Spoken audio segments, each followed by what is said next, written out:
तर जय श्रीराम मित्रांनो, आपल्या पहिल्याच ब्लॉगमध्ये तुमचं सहर्ष स्वागत आहे. तुम्ही म्हणताल आता हे काय सुरू केले? अहो, आम्ही ना आपल्या मातुरी गावामध्ये जय श्रीराम नाव काढायची मोहीमच सुरू केली. पण म्हटलं, अरे कोणाच्या हाताने काढावं? तर आपल्या भालकेश्वर संस्थानचे बाबा यांच्या हाताने पहिलं जय श्रीराम नाव काढावं.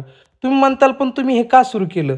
अहो, मी आणि माझे मित्र आदिनाथ महाराज आम्ही या लातूरला गेलो होतो. तिथं असं सुंदर एका गावामध्ये काढलेलं होतं. आम्ही त्या गावकऱ्याला विचारलं, तुम्ही हे का काढलं? ते म्हणले, आम्ही आमच्या ग्रामपंचायतनी काढलं. मी आणि त्याने ठरवलं, आपण तर काय ग्रामपंचायतला काय बोलायचं नाही, आपण स्वतःच आपल्या गावामध्ये पूर्ण गावामध्ये जय श्रीराम नाव काढू. मग काय सुरू झालो आम्ही. पहिलं नाव तर आपल्या घरावरती काढलं बाबा. म्हटलं बरोबर येते का नाही. आधी आम्ही दोघांनीच नाही बरं का, आमच्या गावातल्या मुलांनी सुद्धा आम्हाला खूप साथ दिली.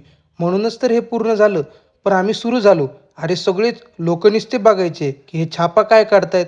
पण ते काढल्यानंतर खूप सुंदर वाटायचं. आणि काही जण तर नुसतेच येऊन साईडला उभा राहायचे. अरे यांनी तर दोघांनी काय सुरू केले. अरे इंजिनिअरिंग सोडून हे तर प्रिंटरच बनतेत वाटते. हे ते म्हणतंय, महाराज इकडं पहा की राव, व्हिडिओ काढतोय मी तुमचा. म्हटलं अरे मी महाराज कमी आणि पेंटरच जास्त वाटतोय. आमच्या गावचे महेश देवा त्यांच्या घरावरती पण काढलं. ते म्हणले अरे वा. तर आम्ही हे पूर्णच करून टाकलं. पण ते एक नाही तर 2-3 दिवस लागले. पण रामकृष्ण हरी मित्रांनो, ही मोहीम तुम्हाला कशी वाटली आम्हाला कमेंट करून नक्कीच कळवा. रामकृष्ण हरी.